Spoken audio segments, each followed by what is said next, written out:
नमस्कार, मैं हूँ कुमार अनिल।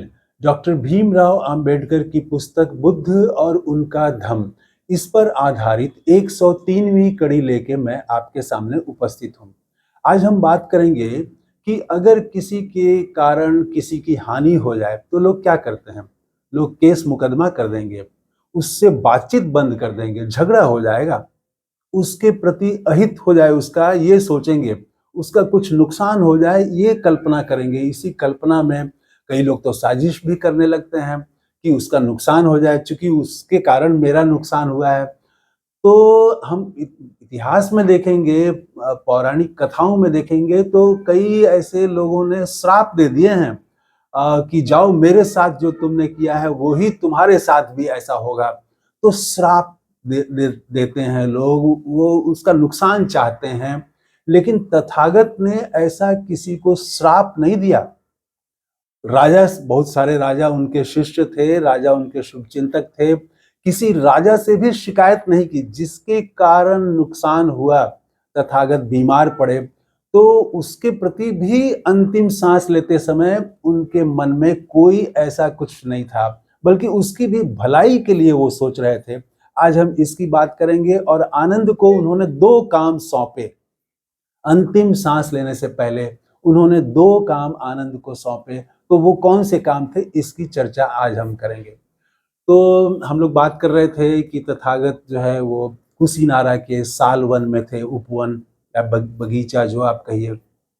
वहां पर तथागत को ये आभास हो गया कि अब संसार छोड़ने का मेरा वक्त आ गया है। तो उनके निजी सहायक के तौर पर आनंद थे, और उससे पहले एक दूसरे सहायक थे। जब वो काफी उम्र हो गई तथागत की तो उनको निजी सहायक की जरूरत पड़ी। तो सबसे पहले उन्होंने एक नंद नाम के एक भिक्षु को उन्होंने निजी सहायक के तौर पर रखा था। बाद में उन्होंने आनंद को इस काम के लिए रखा। तो आनंद उसके बाद पूरा जीवन भर तथागत के साथ रहे, और न सिर्फ वो निजी सहायक थे बल्कि वो बुद्ध के, तथागत के सबसे प्रियतम साथी भी थे, दोस्त की तरह थे वो। और हमेशा एकदम छाए की तरह उनके साथ रहते थे, और कुछ भी सवाल पूछ सकते थे वो कभी भी पूछ सकते थे, और दिन और रात साथ रहते थे। तो तथागत ने आनंद को बुलाया और उनको लगा कि जब मेरे जाने का वक्त आ गया है और मुझे आभास हो गया है तो ये जानकारी मुझे आनंद को दे देनी चाहिए। उन्होंने आनंद को बुलाया और उनसे कहा कि अब मेरे जाने का समय आ गया है, और आज इसी रात मैं संसार छोड़ दूंगा। तो ये जो बात कही तथागत ने, तो आप समझ लीजिए कि आनंद उनके सबसे करीबी थे और दशकों का साथ था। दशकों का, वर्षों का नहीं, दशकों का साथ था। उस उन पर क्या गुजरी होगी, वो तो सन्न रह गए आनंद। और आनंद एकदम, उनका तो दिल दहल गया एकदम से, एकदम लगा कि दिल बैठ जाएगा। और उन्होंने बस इतना ही कहा कि अब आप जो है कुछ दिन और रुक जाइए, जनता के हित में रुक जाइए। आपसे बहुत सारे लोगों को बहुत उम्मीदें हैं, तो संसार को बहुत उम्मीद है, और बहुत सारे लोगों की भलाई आपके हाथों अभी होनी है। तो कुछ दिन आप और रुक जाइए। तो उसके बाद भी लेकिन तथागत तो तैयार होते नहीं हैं, और तथागत कहते हैं कि नहीं, अब बहुत हो गया। और उसके बाद एक उदाहरण देते हैं कि जिस तरह से कोई गाड़ी जो है जब पुरानी पड़ जाती है, जीर्ण शीर्ण हो जाती है, जर्जर हो जाती है, तो क्या होता है, एक दिन वो फिर उसके बाद चलना बंद कर देती है वो गाड़ी। तो उसी गाड़ी की तरह ही मेरा शरीर भी है। तो इसीलिए इसको, और तुम इसको दूसरे ढंग से मत देखो। ये शरीर भी अब जीर्ण शीर्ण हो गया है, इसके जाने का वक्त आ गया है।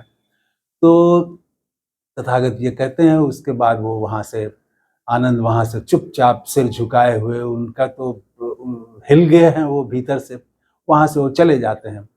तो फिर तथागत देखते हैं कि आनंद है नहीं, तो भिक्षुओं को बुला के पूछते हैं कि आनंद कहाँ है। तो भिक्षु बताते हैं कि आनंद तो एक किनारे में जा करके एकदम निढाल पड़े हुए हैं और रो रहे हैं अकेले में। तो तथागत ने कहा कि जाओ उनसे कहो कि मैं उन्हें बुला रहा हूँ और वो मेरे पास आएँ। तो भिक्षु जाके कहते हैं, फिर आनंद आते हैं और आनंद जो है फिर वही रिक्वेस्ट करते हैं और कहते हैं कि बड़े-बड़े शहर हैं, चंपा है, राजगीर है, श्रावस्ती है, साकेत है, तो ऐसे बड़े शहर हैं, आप इस वन में जो अंतिम साँस लेना चाहते हैं, ये ठीक नहीं है, तो आप वहाँ कहीं चलें। तो तथागत कहते हैं कि नहीं, ऐसा नहीं है, ये जो सालवन तुम देख रहे हो, तो ये सालवन में यहाँ पर कभी राजधानी थी कुशीनारा और वो वहाँ के एक राजा थे, वो महासुदर्शन उनका नाम था। तो महासुदर्शन की राजधानी थी ये, इसलिए ये भी महत्वपूर्ण जगह है और इसी साल वृक्षों के जोड़ों के बीच मैं अंतिम सांस लूंगा। तो खैर उसके बाद वो कहते हैं कि 2 काम मैं तुम्हें सौंप रहा हूँ और 2 काम वो बताते हैं कि पहला काम तो ये है कि वो जो चंद था या चंदू जिसका नाम है, जो सुनार था और जिसके भोजन के कारण बीमार पड़े, तो तथागत को उसकी चिंता है अंतिम सांस लेने से पहले। और उन्होंने कहा कि पहला काम ये है कि ऐसा जनता के मन में ये भ्रांति न हो कि उसी के कारण मेरे प्राण गए, मेरा जो संसार मुझे छोड़ना पड़ा, तो वो उसी के कारण, उसके भोजन के कारण छोड़ना पड़ा, ये भ्रांति हो सकती है लोगों में। तो सबसे पहला काम ये है कि इस भ्रांति को पैदा होने मत देना, वरना उसका बहुत नुकसान हो जाएगा, लोग उसके खिलाफ खड़े हो जाएंगे। और आप जानते हैं क्या हो सकता था अगर ये शोर हो जाता, तो उसके घर पर हमला हो सकता था। आज तो हमले हो ही जाते हैं, उस समय भी हमला हो सकता था।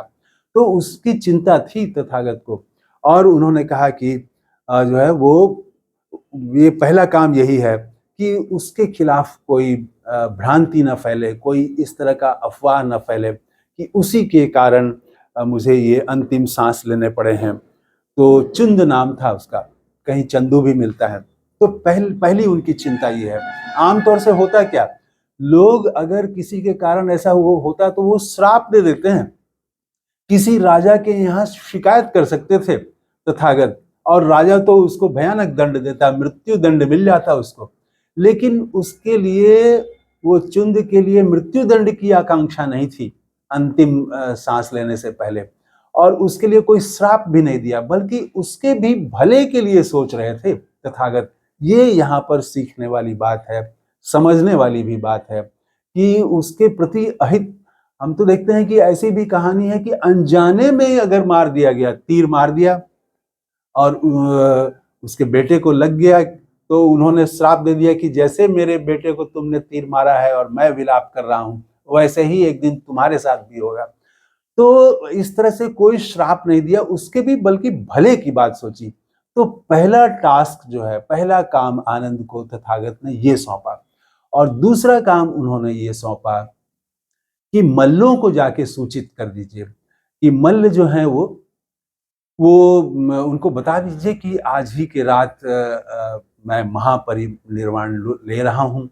तो उनको अगर सूचना नहीं मिलेगी तो उनकी शिकायत रह जाएगी कि उनके क्षेत्र में, उन्हीं के उपवन में मैंने अंतिम सांस ली और वो अंतिम दर्शन नहीं कर पाए, तो उनके मन में ये शिकायत रह जाएगी। तो उनको जाके ये सूचित कर दे। 2 बातें ये तथागत ने आनंद से कही और आनंद को कहा कि तुम इस तरह से ये जो है कि अपने प्रिय वस्तु से बहुत लगाव हो जाता है और फिर छोड़ना बड़ा मुश्किल हो जाता है और ये फिर कष्टकारी हो जाता है। तो उन्होंने कहा कि तुम भी अहंग से, भ्रांति से और जो भी गलत प्रवृत्तियां हैं, गलत मनोविकार हैं, उससे तुम भी मुक्त हो जाओ और एक तरह से माने तुम भी परम स्थिति को प्राप्त करोगे और इन स्थितियों से जो तुम्हारे मन में ये सब विचार हैं, इनसे मुक्त हो जाओ। ये 3 बातें उन्होंने कही, लेकिन 2 काम उनको सौंपा और उसके बाद वो फिर आनंद जो है वो, हालांकि फिर उसके बाद वो विलाप करते ही रहते हैं, फिर वो आगे हम चर्चा करेंगे। अंत में सिर्फ ये बात, एक बात, बहुत जरूरी बात यहाँ पर डॉक्टर अंबेडकर ने लिखी है, अपने तरफ से लिखी है। उन्होंने पाली के एक दो पंक्तियों का उदाहरण दिया है। पाली में वो पंक्ति है कि दिवा तपती आदित्यो रत्ती आभाति चंद्रिमा। इसका मतलब होता है कि सूर्य जो है वो दिन में चमकता है और चंद्रमा रात में प्रकाश देता है। और इसी तरह से क्षत्रिय जो है वो जब शस्त्र धारण करता है तब चमकता है, और ब्राह्मण जो है वो जब समाधिस्थ होता है तब चमकता है। लेकिन जो बुद्ध होते हैं वो दिन रात 24 घंटा, सालों भर, वर्षों दशकों, दुनिया जब तक रहेगी तब तक वो चमकते रहेंगे, वो लोगों को प्रकाश देते रहेंगे, लोगों को रास्ता दिखाते रहेंगे, मार्ग बताते रहेंगे। तो सूर्य चंद्र ये सब से तथागत जो हैं वो ज़्यादा महत्वपूर्ण हैं मानव जाति के लिए, मानव सभ्यता के लिए। तो आज की कड़ी में इतना ही। बुद्ध को नमस्कार करते हुए समाप्त कर रहा हूँ। थैंक यू, धन्यवाद, जय हिंद।